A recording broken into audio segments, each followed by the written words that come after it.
Hey, what's going on YouTube? Or Storm here with another deck profile for you guys today. Today I'm going to be profiling Cyber Dragons, post BOSH, or Breakers of Shadow. In Breakers of Shadow, Cyber Dragons are getting two new OCG exclusive cards as imports. Obviously, most of us at this point have probably seen a Cyber Dragon Infinity at some point. And the other card is Rampage Dragon. These cards are really good support cards for the deck. But anyway, let's go ahead and get to deck profiles. First off, of course, you get 3 copies of Cyber Dragon. You didn't really need a ton of explanations, so really, obviously, it's your key card and you want to see it.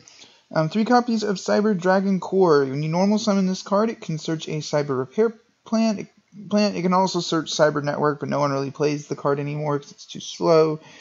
You can banish it from your graveyard if you control no monsters and special summon one Cyber Dragon monster from your deck, which is really nice, especially in combination with Rampage Dragon, but we'll get to that. And the last 3 Cyber Dragon monsters, 3 Cyber Dragon Dre. I don't play the other level 4 because it's not Cyber Dragon when it's on the field. You have to reveal, I think, a spell card or something. But it's level 5 and allows you to go into rank 5 plays, which is really nice. And then for the support monsters, 3 copies of Denko Sekka. Denko is great in Cyber Dragons because you don't really utilize your normal summon that much outside of core. And most of the time you drop Denko Sekka when you're about to have your power bond play, and either they have the warning or they lose if you're about to power bond them for game. So Denko's a great card in Cyber Dragons. And then some of the others, 3 copies of Galaxy Soldier. This card is good in this deck because it's level 5 and it can be special summon, and it searches when it's special summon once per turn. So it's a lot better than Quick Draw Synchron or Chronomoly. Especially Quick Draw, because Quick Draw is a neg. Like, will leave you with 2 cards in hand if you go into Infinity anyways, but Soldier actually adds a card, which is really nice. And then 2 copies of Honest, because it's a long light deck, obviously.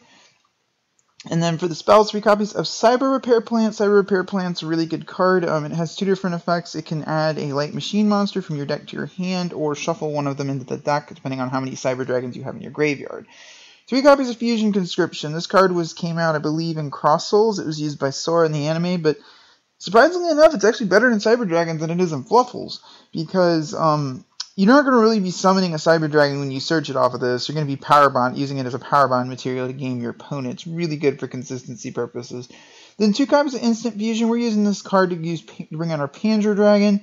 It's not bad with Panzer Dragon because Panzer Dragon's Grave Effect. And then 2 copies of Machine Duplication because you only have 3 targets. This is typical aura ratios. You don't play 3 cards for 3 targets. You play 2 for 3. And then 2 copies of MST.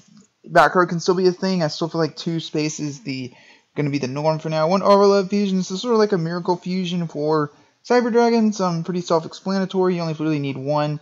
Then, of course, 3 Power Bonds. Your Win button. Great card. 1 copy of Rokeki, because it's a staple. 3 copies of Upstart and 3 Reckless because we want to get to our combo pieces as quickly as possible. We want to see our Power Bonds early game. Now for the extra deck, 1 copy of Chimera Tech Fortress Dragon. Obviously, with Cosmos being a thing, I might consider bumping this to 2, but for now it's in here at 1. 2 copies of Chimera Tech Rampage Dragon. We'll talk a little bit about this card. When it's fusion summoned, you can target a number of spell and trap cards up to the number of fusion materials and pop them. So it's sort of like a Fright for Tiger for Batcrow.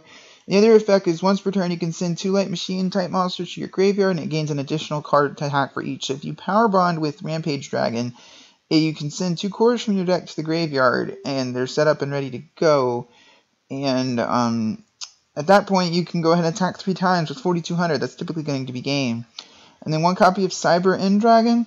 Mostly that here just for, you can overload fusion into it. You don't necessarily need it, but I kind of just like to have it in any Cyber Dragon deck. And then 2 copies of Cyber Twin Dragon. I still feel like I like Twin Dragon because it's 5600 with Power Bond. There might be times where Rampage Dragon might not be enough, so Twin Dragon's here. And 2 copies of Panzer Dragon for our 2 instant fusion targets. Then for the XYZs, 1 copy of Durandal. Durandal's a pretty decent card. As long as you have a spell or trap, you can obviously play a second Pallades if you feel like you don't need it. 1 Pallades. Pallades is a really good staple, rank 5. If you have light, if you can go into it, you run it. 1 Volksaurus, pushing damage, really good. And then of course 2 Novas and 2 Cyber Dragon Infinities. I've said for a while since Infinity came out that Cyber Dragons should not rely completely on going into this card, but it is the only defensive Cyber Dragon monster available. So you shouldn't completely build a deck around this card, but it's sort of like with my thing with, like I said about Masked Heroes and Dark Law. Dark Laws are too good of a card not to play. Same thing with Infinity, but you don't want to completely build your deck around it. And a couple other cards I've seen in a lot of, before I end the deck profile, a lot of Cyber Dragon players actually run Barbaroid because if your Cyber Dragon Nova bites the dust, you can go into you can bring out your Barbaroid. And Barbaroid is when it runs over a monster, prevents their effects from triggering a graveyard, which is really nice. You could probably cut Durandal if you wanted to make room for it. But Barbaroid is a really good fusion monster. So anyway, guys, as this comes to the end of the deck profile today, I always appreciate it when you guys watch my videos. Tune in on Tuesday, Thursdays, and Fridays for more Yu-Gi-Oh! Content. If you like what you saw from this video, please subscribe. So, Storm, signing out.